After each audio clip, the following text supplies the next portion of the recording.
Bora, meus amores, continuar a nossa aula. Já estamos chegando ao final de clínica cirúrgica, né? É porque para a semana nós só vamos ter, acho que são 2 dias só de aula, não é isso? E quando retornar, falta pouco para terminar. Bem, hoje nós vamos dar continuidade às questões de algumas cirurgias. Hoje nós vamos falar, deixa eu ver se eu lembro, viu, gente? Nós vamos falar de esterectomia, gastrectomia e tirar o... Ah, esqueci. Mas aí a gente lembra. São 3 cirurgias hoje, certo? Essa esterectomia foi da outra vez. Vamos lá. Esqueci a outra cirurgia. Bora lá. Gastrectomia. Olha, vocês vão ver muito, se vocês tiverem a sorte de ir para um Aristides Maltês da vida, é uma das cirurgias que mais vocês vão ter contato, gastrectomia, ou seja, retirada do estômago. Gastro vem de estômago, ectomia vocês já sabem que é a retirada, certo? Então, assim, a gastrectomia é a retirada do estômago. Por que eu falei que lá no Aristides Maltês tem, assim, uma quantidade muito grande? É porque lá vai muita gente do interior, né? E assim, é assustador a quantidade de pessoas que vêm do interior com problemas de CA de estômago. Ó, gente, isso aqui não é cerveja não, é chá. Certo? Então, assim, por que se dá isso? Né? E é algo assim que, nos dias de hoje, em que a nossa alimentação está tão comprometida, não só pelas questões econômicas, mas pela questão até de preparo, de acesso, certo? O nosso estômago está sendo agredido todo santo dia. O nosso estômago um aparelho, talvez o aparelho que mais sofra a ação do meio externo com relação à alimentação. Por quê? Fritura, gordura e uma série de outros alimentos que são deixados de ser ingeridos faz com que a agressão aconteça inicialmente. E é algo assim muito na calada da noite, certo? Muitas vezes o que acontece lá na frente é exatamente resquício do que aconteceu no início, certo? Porque quando a gente está jovem, a gente não acontece muita coisa. Aliás, a gente não sente as consequências muito rapidamente.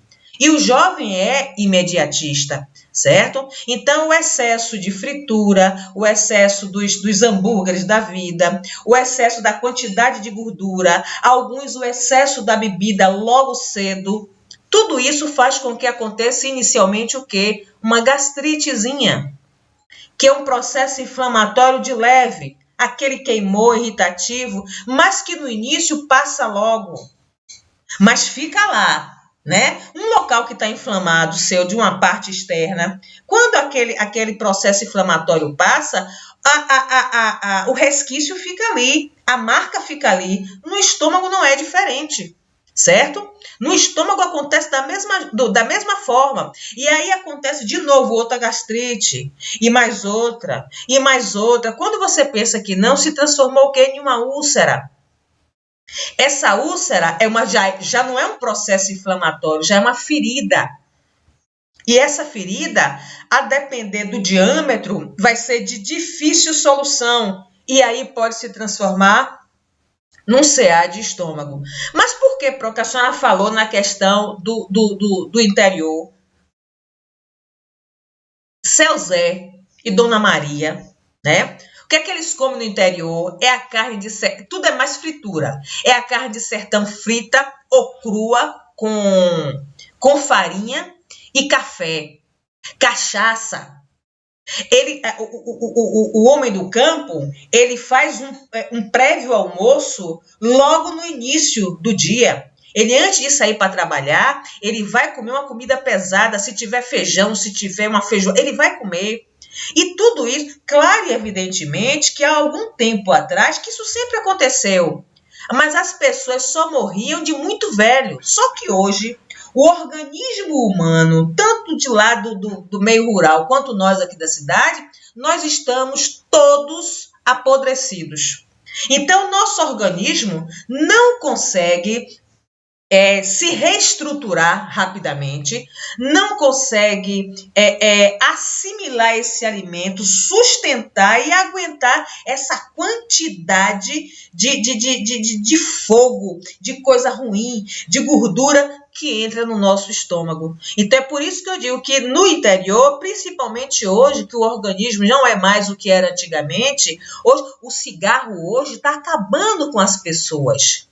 Certo? Porque antigamente eles fumavam o fumo puro, que é menos prejudicial do que o cigarro, de uma forma bem moderna, vamos assim dizer, que é comprado nos estabelecimentos comerciais, certo? Então, diante de tanta agressividade na nossa mucosa, porque a gente sabe que o nosso estômago é uma bolsa, mas é uma bolsa revestida internamente de mucosa, que é frágil. Então, essa agressividade toda hora de coisa quente, de pimenta, de álcool, de gordura, faz com que o metabolismo do nosso estômago não resista e comece a se abrir em ferida. Então, a gastrectomia é o procedimento cirúrgico que consiste na retirada de parte ou de todo o estômago. Por isso existem 2 tipos de gastrectomia.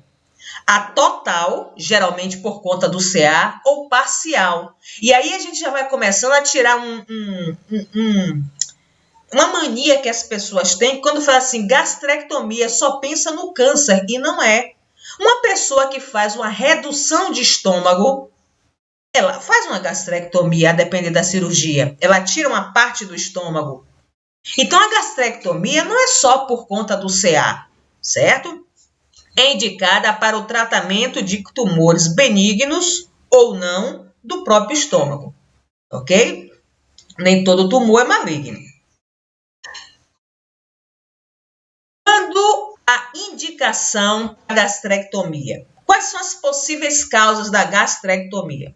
Ó, gente, eu tô meio assim que eu tô com a mãozinha presa aqui. Essa mãozinha daqui tá presa, a minha mãozinha direita, viu? Porque minha tendinite tá meio chatinha, né? E eu vesti o jaleco, mas só vesti um braço. O daqui não vai, tá solto, ó. Eu tô, como é? Vampeta, perneta, sei lá como é que chama. Maneta, meu filho me disse aqui, maneta. Então, quais são as indicações para gastrectomia? Obesidade, olha aí onde entra a redução de estômago. A questão da obesidade faz a redução, porque diminuindo a luz do estômago, a pessoa tende a uma tendência a restringir a alimentação. E dá certo, viu? Úlcera, foi a que eu acabei de falar, né? São as feridas, são os CA. Tumor maligno ou benigno. Sangramento constante, que já é uma sintomatologia do CA. Inflamações estomacais crônicas. Aí, às vezes, como forma profilática, vai estudar a área e vai retirar aquela área, mas nem sempre é por conta de um tumor, né? Existe uma área que tem algum problema a nível de tecido interno e aí faz a restrição, a retirada parcial daquela parte do estômago. Incidência de pólipos no estômago. É como se fosse pólipo, é como se fossem umas verrugazinhas, né? E que aí se retira para não aumentar e virar algo pior. Comorbidades devido à obesidade que apresenta risco de morte. Ou seja, quem tem obesidade mórbida, né, se faz... nem toda obesidade você é obrigada a fazer a gastrectomia, mas no caso da mórbida, sim, né? Depois que você faz todos os tratamentos para emagrecer e o peso é muito alto, você vai optar pela redução do estômago. Qual é o resultado? Eu preciso usar aqui o o mouse. Ó, repare bem. Eu acho que eu tenho outra gravura maiorzinha, que essa é a mesma gravura. Aqui ela está indicando, ó, a retirada. Ó, ela está tirando todo o estômago. Ó, pegou aqui e pegou aqui em cima, certo? Então, assim, mesmo sem estômago, a pessoa que teve, a pessoa vai continuar digerindo o alimento. Agora, vai ter dificuldades? Vai. Por que será que vai ter dificuldades? Responda aí que eu ouço de cá.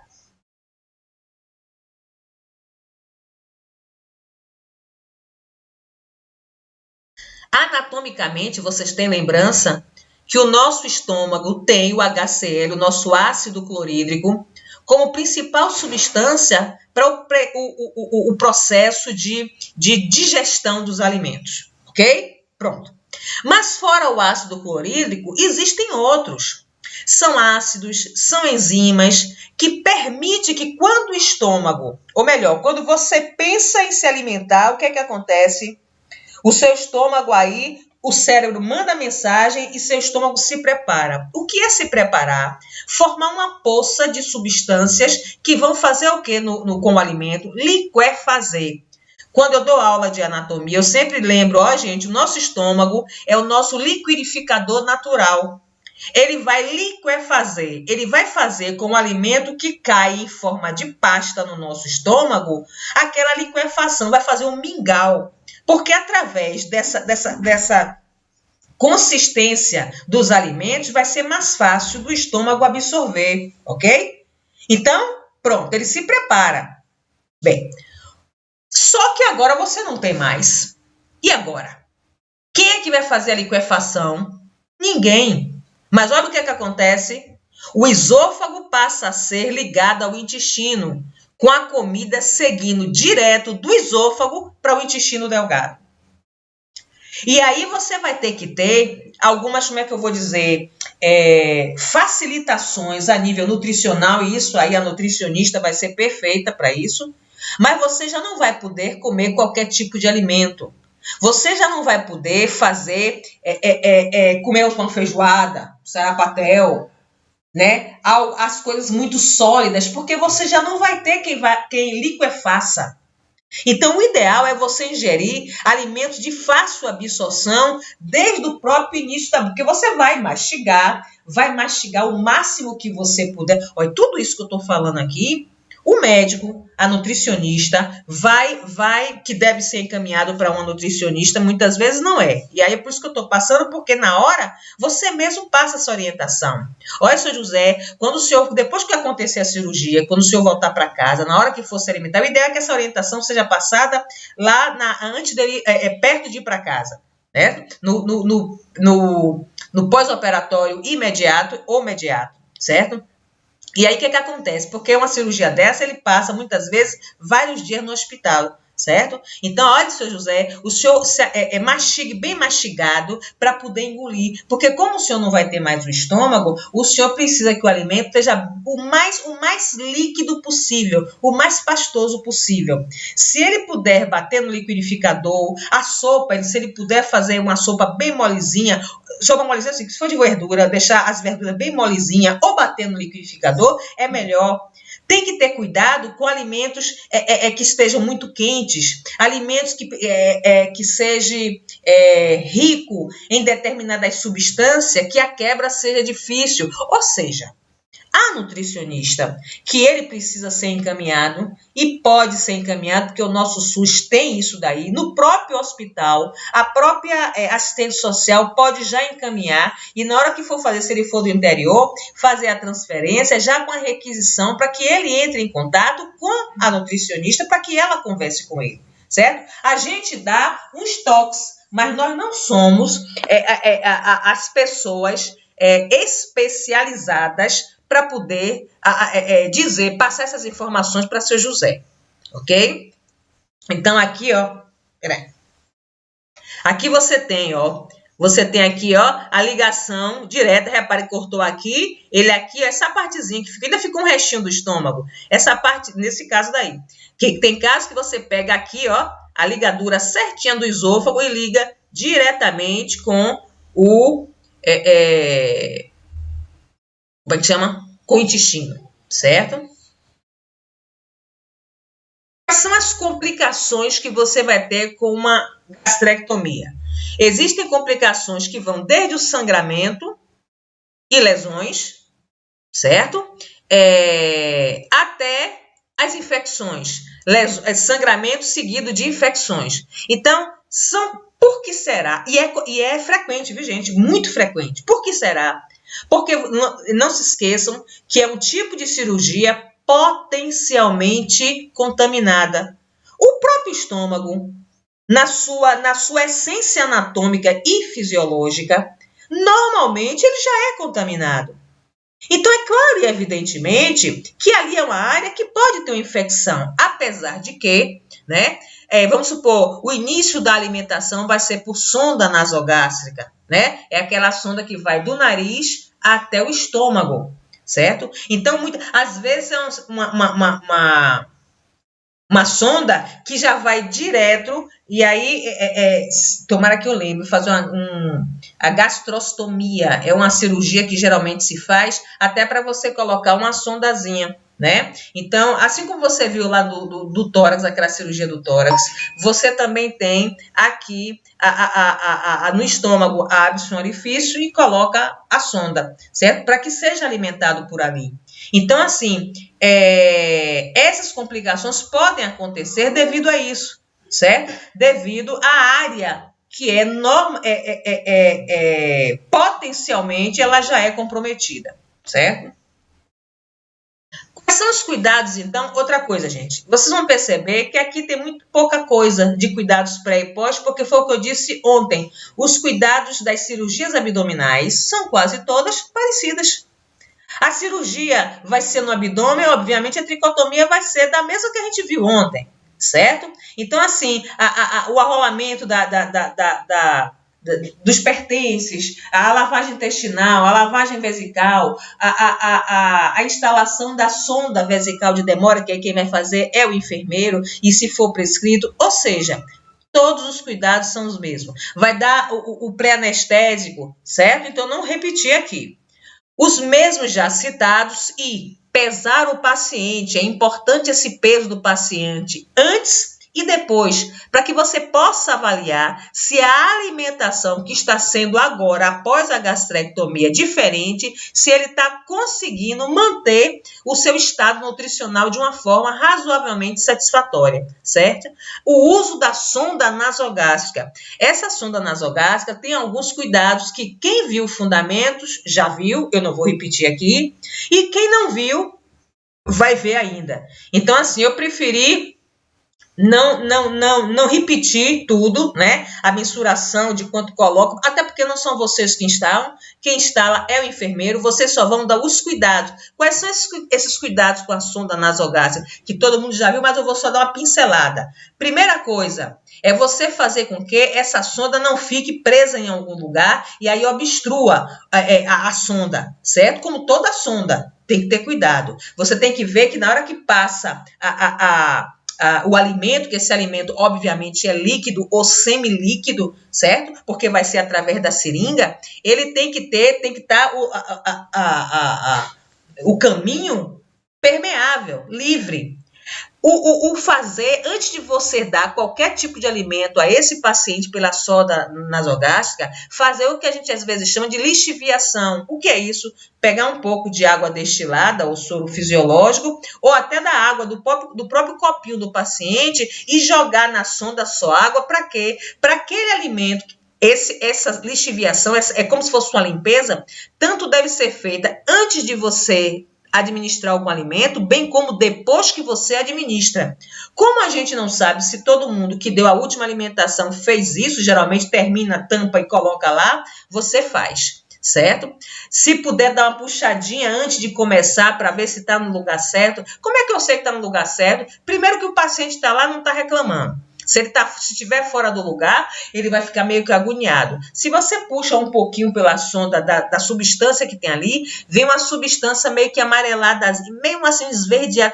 Quando vocês tomam todas e vai vomitar o nada, que chama bile, É aquela coloração, aquele verde claro, que aquilo ali é os seus ácidos que tem no estômago, que você puxou um pouquinho, aí você constata que aquela coloração é por conta do ácido clorídrico que está ali, certo?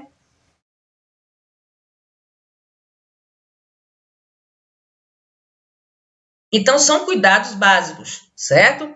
Ver a quantidade que foi dada, foi um copinho de 200 ml, então o quantitativo de alimento que você administrou foi de 200 ml. Ver se realmente esse paciente, depois que você deu a alimentação, se está sentindo alguma coisa, isso você vai perguntar a ele. Ou seja, são cuidados, e que tem outros que vocês aprenderem fundamentos ou que ainda vão aprender quem ainda não viu fundamentos. Pós-operatório. Primeira coisa, o repouso absoluto.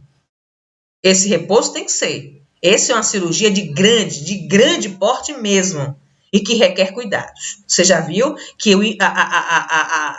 a infecção é algo que pode acontecer por qualquer motivo. Avaliar a pele ao redor do penso cirúrgico desse paciente.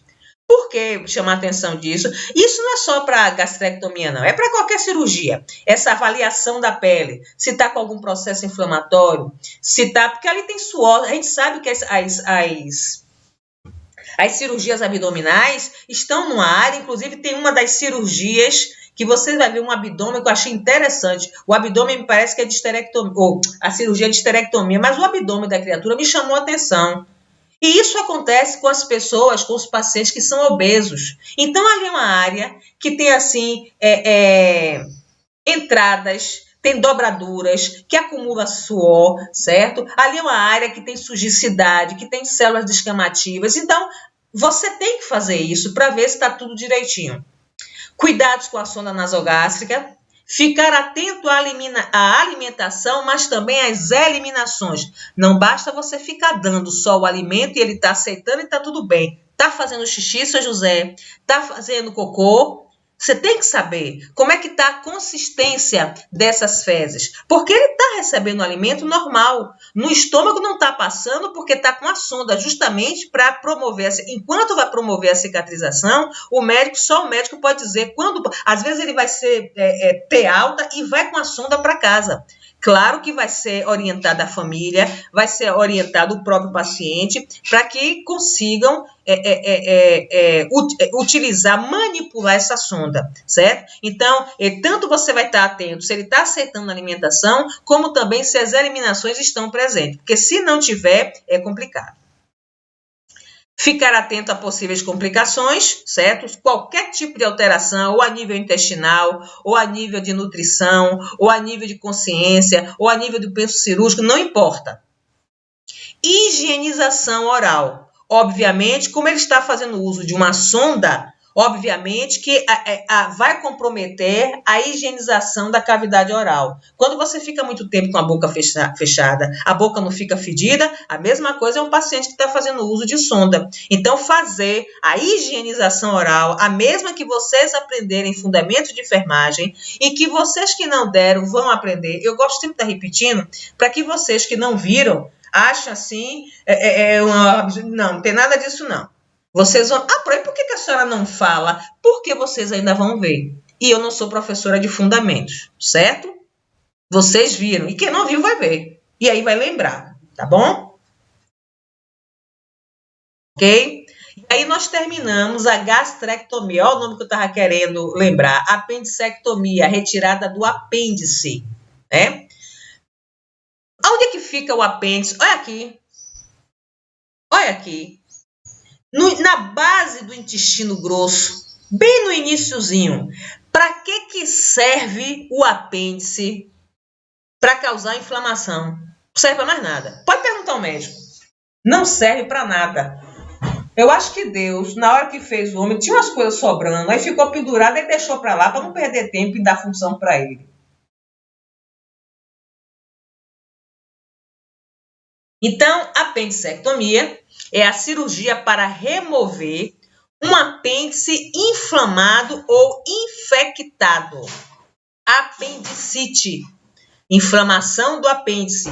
O apêndice é uma bolsa em forma de dedo pequeno, localizado no início do intestino grosso. E aí imagine, peraí, deixa eu botar aqui a mão, gente. Imagine, eu sei que vocês estão enxergando, mas eu gosto de apontar. Ó, o alimento vem aqui pelo intestino delgado e começa, ó, cólon ascendente, cólon transverso, cólon descendente. Ele está aqui. Vocês sabem perfeitamente que a nível intestinal, qual é a função do sistema intestinal? É ainda continuar absorvendo os nutrientes. A nível de intestino delgado, a maior parte da água é absorvida ali, a água é um nutriente. E começar a fazer o quê? O bolo fecal, que começa precisamente a nível de intestino grosso. E aí imagine tudo isso residual passando por aqui, ó, passando por aqui. Peraí. Passando por aqui, obviamente que aqui vai caindo alguns vestígios de algumas coisas. E como a maior parte aí já é resíduo, o que acontece? Vai cair resíduo ali. Vai sair muitos deles, mas muitos vão ficar aí presinhos. Nem todos vão passar, mas aqueles que passam e não conseguem mais sair vão ficar ali e vão favorecer um processo inflamatório. Aí cai gordura, aí cai um monte de porcaria ácida, ou seja, cai muita coisa que não serve, certo? Vamos lá.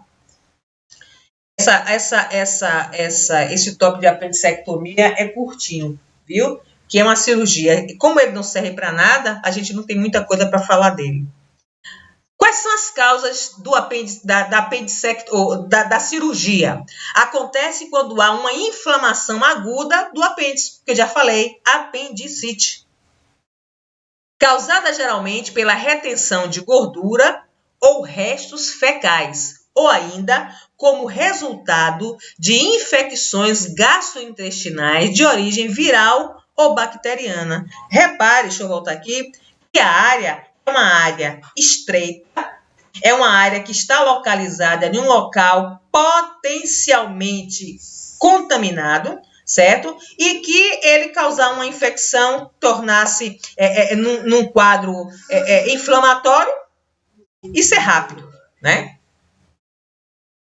Aqui eu coloquei aqui, ó, a área que geralmente é feito. Quando você tem uma cirurgia chamada aberta, né, uma cirurgia tradicional, né, aqui do lado direito, nas imediações da região inguinal direita, certo? Mas ela também pode, olha aqui os pontinhos da nossa que vocês já estão craque, em cirurgias por vídeos, certo? Então, assim, pode ser ou por um lado ou por outro, certo? E a de vídeo ainda tem a laser, você não consegue ver nada. É um pontinho que faz, é rapidíssimo, certo? Essa de laser eu não coloquei não, mas quem tiver curiosidade, busque no YouTube para ver se você não encontra alguma, para ver o resultado final. Olha aqui é o procedimento, aqui ó, suspende o apêndice e aqui ó, vai seccionar, certo?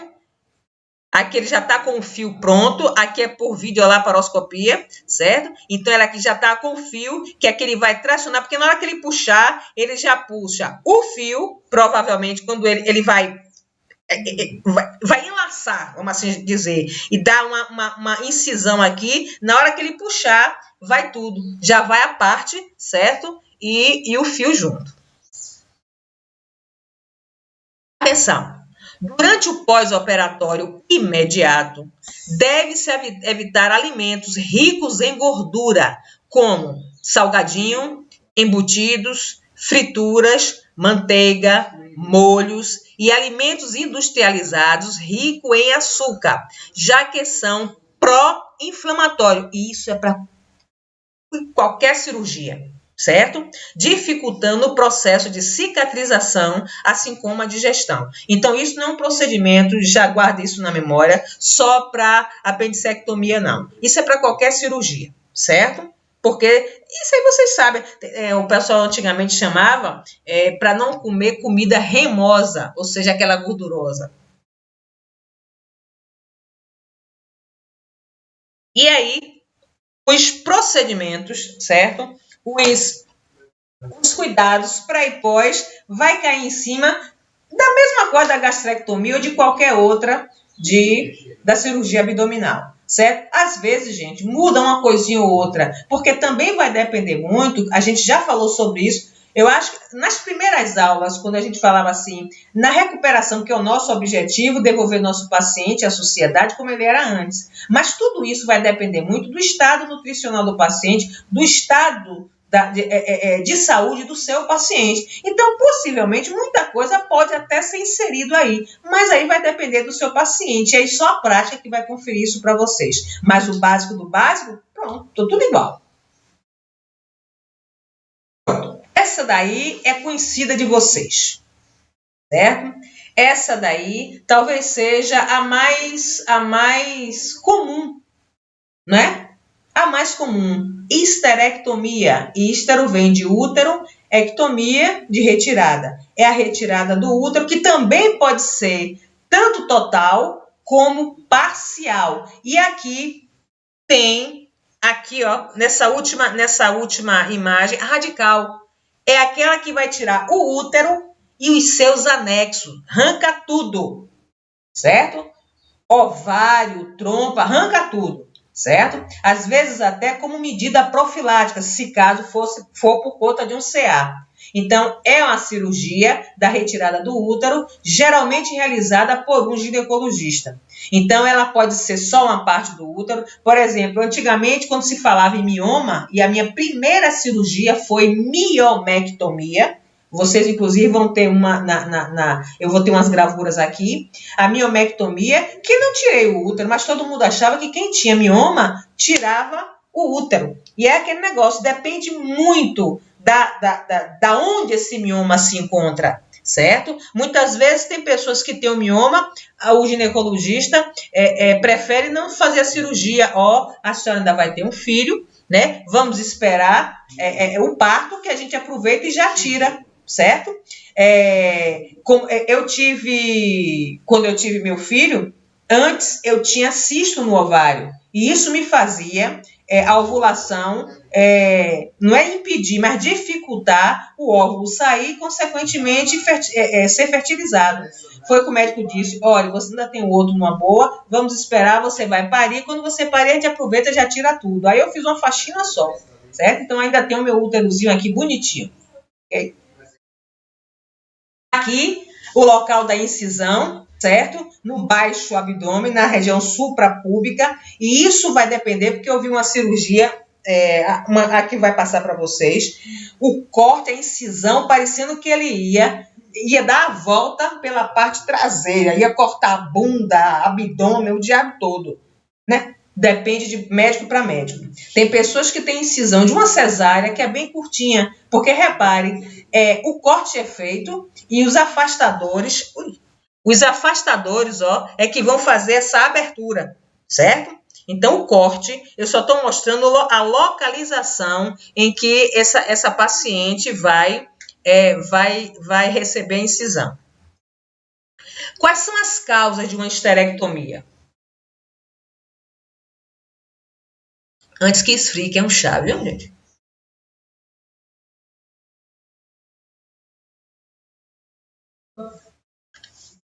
Quais são as causas da histerectomia? Miomas, existem miomas que são muito grandes, vocês vão ver, inclusive, daqui a pouco uma gravura absurda de um mioma. Isso também acontece muito nas mulheres do interior, né? Que tem, assim, muita resistência e não tem uma frequência de ida ao ginecologista, certo? E como é algo que demora um pouco de se exteriorizar, e quando se exterioriza, muitas vezes não tem mais jeito, né? Elas não dão muita importância.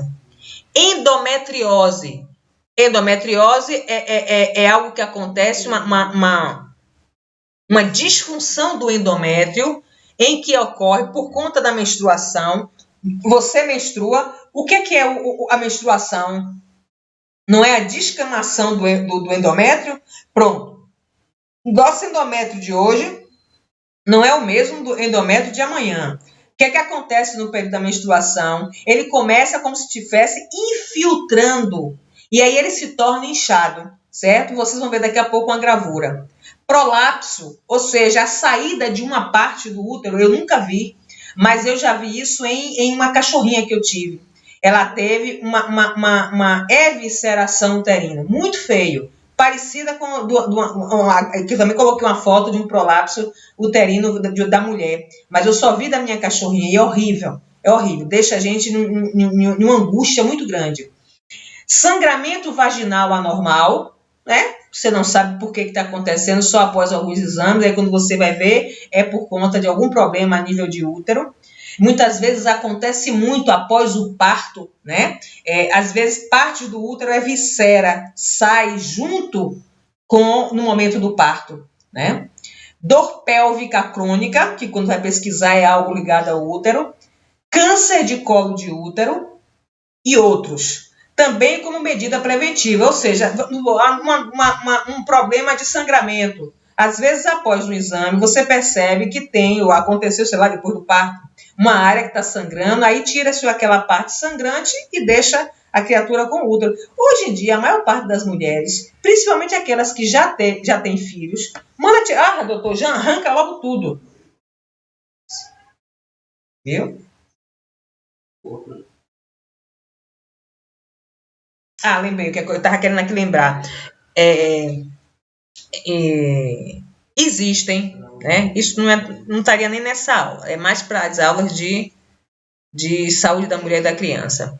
Existem alguns procedimentos, não estou criticando ninguém não, viu? Existem alguns procedimentos que podem fazer o colo de útero. Porque quando a gente fala, o útero, que a gente quando fala em útero, você só pensa naquele órgão em forma de pera, que a única função dele é armazenar o feto, e é ele como um todo. E não é. Existem as partes dele que fica mais, como é que se chama? Mais exposto, apesar de estar lá dentro, para você ter acesso só através da vagina, mas que ele está exposto, principalmente por conta das relações sexuais. Ou porque o pênis tem um diâmetro, não, mas um comprimento maior do que a capacidade da vagina, apesar de que nós sabemos que a vagina tem uma capacidade de elasticidade muito grande. O local do coito é o mesmo local que você vai exteriorizar o feto. Então, colocar uma criança para fora precisa ter uma elasticidade muito grande. Mas, ainda assim, a exposição da vagina acontece muito, mesmo quem tem tudo proporcional, certo? A ação mecânica, o choque mecânico, o atrito entre o pênis e o colo de útero, não é? Porque quem está de frente é quem recebe o pênis de frente, pode acontecer prejuízo. Por isso que é uma necessidade do exame de Papa Nicolau, né? Que o médico até faz um desenhozinho do colo de útero, bota umas pintinhas para dizer que é o processo inflamatório, ou seja, ele vai olhar, ele vai avaliar a área que está ali, certo? E outra coisa também, existem, eu lembrei disso para falar hoje, porque eu vi uma reportagem, não sei se é verdade, que sai tanta besteira na internet que a gente nem sabe, que Sandy, né, ela deu uma entrevista dizendo que ela já fez sexo anal. O pai não gostou, assim estava nessa reportagem que eu li hoje, que o pai ficou muito contrariado. E eu acho até que, assim, existem coisas e coisas. Ela é uma pessoa pública, dá uma entrevista desse porte, pai nenhum, eu mesmo como mãe, não iria querer saber. Eu acho que existem coisas que tem que ficar guardado para você. Ainda mais ela, que todo mundo tem assim uma imagem, né? De santinha, de princesa, né? E o pai provavelmente não gostou. Aí eu lembrei que existem pessoas, cada qual dá o seu para quem quer e como quer, na quantidade que quer, faz sexo anal. E o sexo anal é proibido? Não. Apesar de que o ânus não foi feito para manter a relação sexual, certo? Tem gente que tem prazer, mas... Vamos lá. O que é que eu estou querendo falar? É que tem pessoas que fazem o sexo anal e no afã, no auge, tirou do ânus e botou na vagina. E aí, minha irmã, além da ação mecânica, além do atrito proporcionar danos com relação ao processo inflamatório, a infecção é batata. Por quê? Porque você está vindo de uma área contaminada e colocando numa área asséptica. que é a vagina, né? As cirurgias vaginais, as cirurgias de ovário, né? E até do próprio útero, são cirurgias limpas. Então, assim, tem que se ter muito cuidado. Então, estou chamando a atenção porque vocês estão jovens, né? Fazem isso. E às vezes não acontece isso agora, mas vai acontecer daqui a alguns anos. Quando estiver na minha idade, descobre-se um CA de útero sem necessidade por conta de uma atividade lá de trás. Ok? Aqui é só a nível de informação para vocês. Aí tem a endometriose. Isso eu estou colocando porque foi o exemplo, ó. Aqui, mioma, endometriose. Pronto, olha aqui. Repare aqui, ó, útero normal e útero afetado. Repare que aqui assim, tem locais que estão mais assim, como se estivesse mais inchado, né? Aqui ele está colocando ele assim um pouquinho mais alto. Ele está os pontozinhos aqui. Significa que esses lados, esses pontinhos que estão aqui, estão assim com problemas, ou seja, com o tecido endometrial de uma forma não normal, vamos assim dizer, certo? Então, isso vai acontecer por conta a menstruação, o sangue menstrual, é como se ele estivesse infiltrando do endométrio. Ao invés dele ser, ele descama, desculpe, do miométrio, não é do endométrio, do miométrio. Então, ele, além de descamar, ele deixa ali infiltrado na parede, no próprio miométrio, raízes ou vasos sanguíneos que vai causar um inchaço no endométrio, certo? Então, endometriose é como se fosse um inchaço a nível endometrial, né? A infiltração que chega até o miométrio. Aqui o prolapso. O prolapso aqui, ó, o colo, ó o que eu disse, é quando você abre aqui com o espéculo, o que você se depara é exatamente aqui, com o colo. Esse colo tem que estar lá dentro, né? Ele é o início do útero, significa que ele baixou, não é? Que desceu, o útero desceu. Isso pode acontecer por N fatores, muito comum durante o parto, principalmente quando é parto distóxico, que usa principalmente o fórceps, né? Que puxa, muitas vezes o útero viscera, ele puxa a criança e o útero vem junto e fica pelo avesso. Claro, evidentemente, que são situações que algo assim que não é tão comum. Mas a visceração desse tipo, em que você consegue visualizar de forma externa, quando a mulher abre as pernas, você vai ver o colo de útero ali. Aqui outro, ó. Aqui o útero normal e aqui a descida, ou seja, essa parte do colo que deveria estar aqui no alto, ela desce, ó, desce e vem para cá. Por que desceu? Porque o útero desceu junto, né? E aí só o médico para averiguar, que muitas vezes não tem mais jeito. O assoalho pélvico já favoreceu a descida desse útero e não tem mais como colocar ele no lugar. Aqui o mioma. Eu botei essa foto porque eu achei interessante, que em várias posições você tem aqui o mioma pelo lado de fora, no perimétrio, certo? Você tem um mioma aqui a nível de miométrio, miométrio e endométrio. Aqui está mais no miométrio, certo? Né? Aqui está no endométrio, ou seja, está assim em áreas diversas, em que a depender um útero desse porte aqui é tirar totalmente o útero, porque ele está com vários focos de mioma, certo? O mioma geralmente é benigno. Olha aqui outra gravura, mais quase natural, certo? Mas é só para que vocês vejam. Olha o mioma que está aqui dentro. Um útero desse não tem mais. Uma vez eu estava num determinado hospital, eu estava fazendo curso de auxiliar de enfermagem. E aí fui cuidar de uma paciente, né? Foi a primeira vez que eu vi o útero a cores, ao vivo e a cores, né? E aí o que acontece? Na hora que eu cheguei para cuidar da paciente, que eu tô lá, aí realmente eu não me lembro mal o que foi. Será se eu estava fazendo curativo? Eu não sei o que estava fazendo. E aí estava olhando, quando eu olho para o chão, minha supervisora estava lá perto.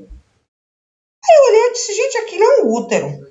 E como eu sempre fui moleca, né? Como eu sempre brinquei, às vezes as pessoas não dão crédito. Eu disse, ali é um útero. Aí minha supervisora disse, que útero, minha? Eu digo, ali é um útero. Ali é um útero. Esquisito, mas era. Ela aí, Finge, ou seja, a criatura tinha feito esterectomia e pediu a peça para levar, não sei para quê, ou para dar para os cachorros comer ou para os gatos. Só se foi, né? Quando viu, realmente era um útero miomatoso. Ou seja, ele vinha, vamos supor, esqueça todos esses miomas daqui, era como se tivesse só esse aqui. Então ele vinha todo no formato e chegava aqui e fazia uma protuberância muito bonito, né? Tava dentro de um formol direitinho, mas como ela não deve ter visto, ela deve ter batido a mão, ele caiu e ela não viu, né? Primeira vez que eu vi, muito bonito. Olha aqui outro, esse natural, né?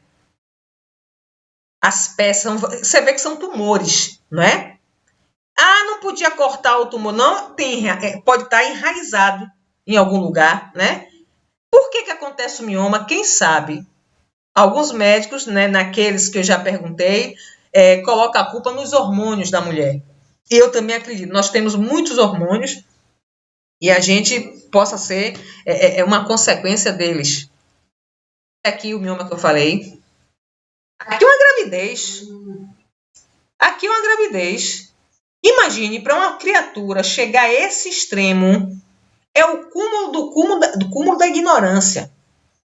Né? Porque hoje em dia eu prefiro pensar que não acontece mais isso. Né? Aqui é uma mulher que nunca foi ao ginecologista. Né? Bem, qual vai ser o pré-operatório desta mulher? Não vou repetir que os cuidados são abdominais, são os mesmos, mas tem algumas coisas que eu salientei aqui. Né? Porque como é uma área de reprodução, tem alguns detalhes. Né? E como é na mulher especificamente, até porque eu nunca vi esterectomia em homem. No dia que acontecer, está todo mundo lascado. Orientar quanto a um sangramento vaginal, um corrimento, vai ser normal. Viu? É como parir, né? Que não se chama sangramento comum, a gente sabe que é loquiação, mas nesse caso aqui é como se fosse um sangramento, não é loquiação. Por vários dias ou semanas após uma histerectomia, necessitando usar absorvente higiênico. Tem que ser avisado isso a ela antes, para que ela, quando termine a cirurgia, não olhe e ache que está acontecendo uma hemorragia. E não é. Agora também é aquele negócio, é tipo um corrimento. Certo? Você tem o útero que foi seccionado, certo? E é como se estivesse drenando aquilo que está lá acumulado. Após a cirurgia, não poderá mais engravidar, nem por reza de São Tomás. E, geralmente, ela já sabe disso. O médico que vai fazer a cirurgia já diz a ela não pode fazer uma cirurgia de esterectomia sem saber, caso ela queira ter ainda o filho, sem saber que não vai poder mais parir.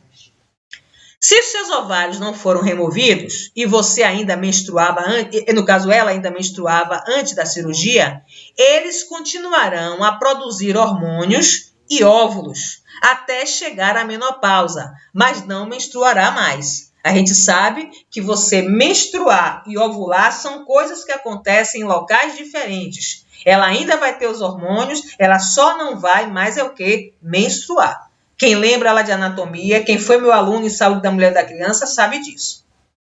Poderá ocorrer sintomas como secura vaginal e ondas de calor, e o médico pode recomendar um tratamento para esses sintomas, caso necessário, certo? Então, assim, possa ser que ela já ache que seja a menopausa e não seja. Isso é por conta de uma desregulação hormonal, e o médico tem que ser avisado. Certo? Então, essa secura vaginal vai, inclusive, acontecer, e aí vai ter que usar e aí o médico é que vai cuidar disso, certo? Porque você já não tem essa ligação do útero com a vagina, certo? Mas nós temos ainda a cabeça.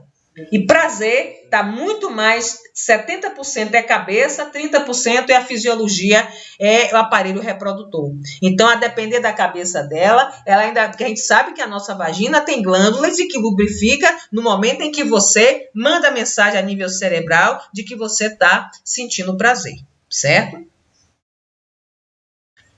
Se você faz uma esterectomia parcial, o colo do útero permanece no lugar. Então, você ainda está em risco de câncer cervical. Você precisará continuar fazendo exames de Papa Nicolau regularmente. Se você não tem mais útero, não precisa fazer o nosso exame que a gente sempre faz, não é isso? Mas se você ainda tiver, se só tirou uma parte do útero, esses exames têm que continuar. O próprio médico vai como é que se diz, orientar a esse paciente. Se você tinha uma boa vida sexual antes da esterectomia, isso são orientações que você passa para ela. As chances dela se manter depois são grandes. Depende de cada um. Agora, olhe o cuidado. Algumas mulheres ainda podem sentir mais prazer após a esterectomia, porque não tem mais o risco de emprenhar. Então, ela está mais solta, está mais livre, está mais despreocupada.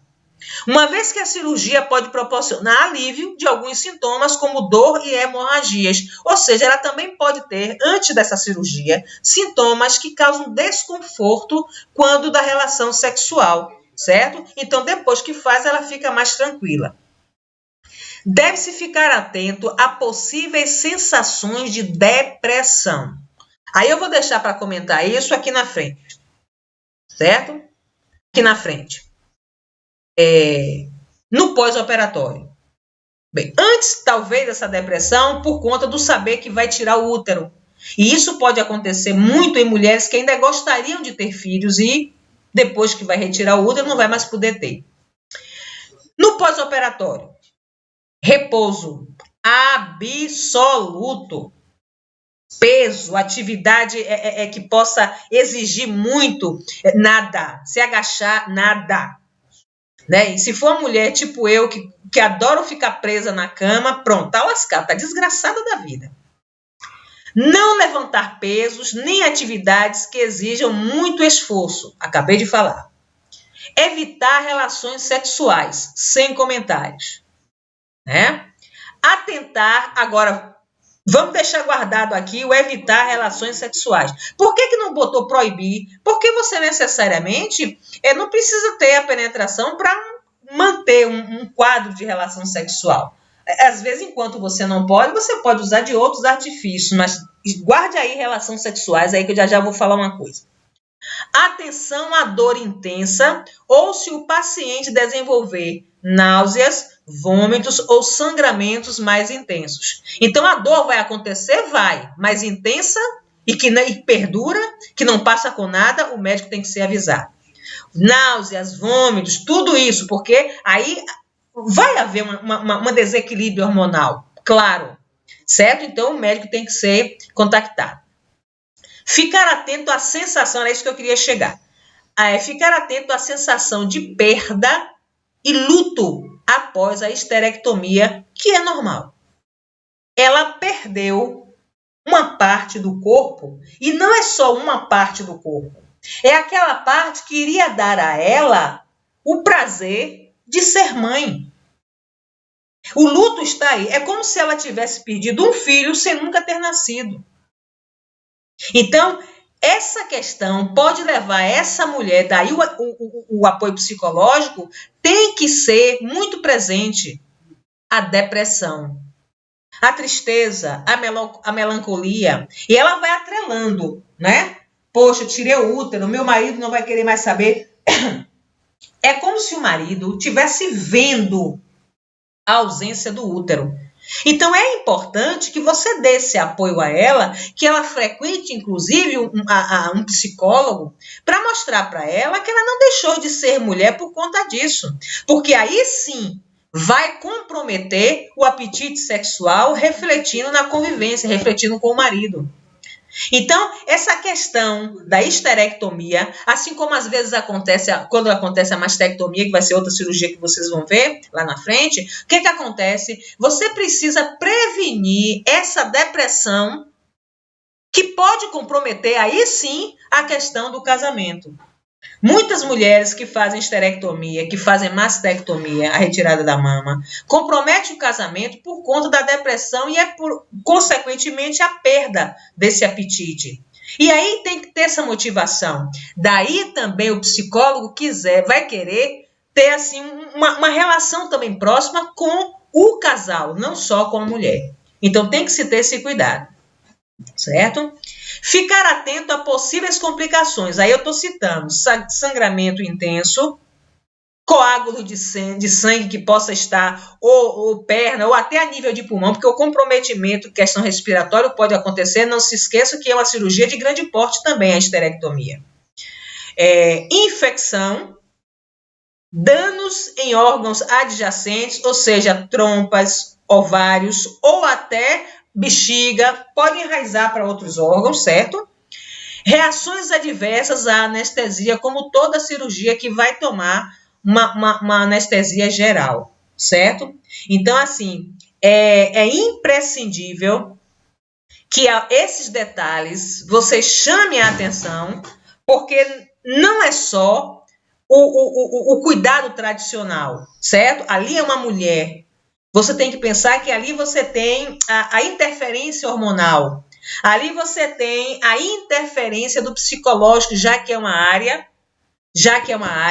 que ela está perdendo a possibilidade de emprenhar. E se ela não tiver filho, piorou. Então, são pormenores, desculpe, que devem ser levados em consideração. Tá bom?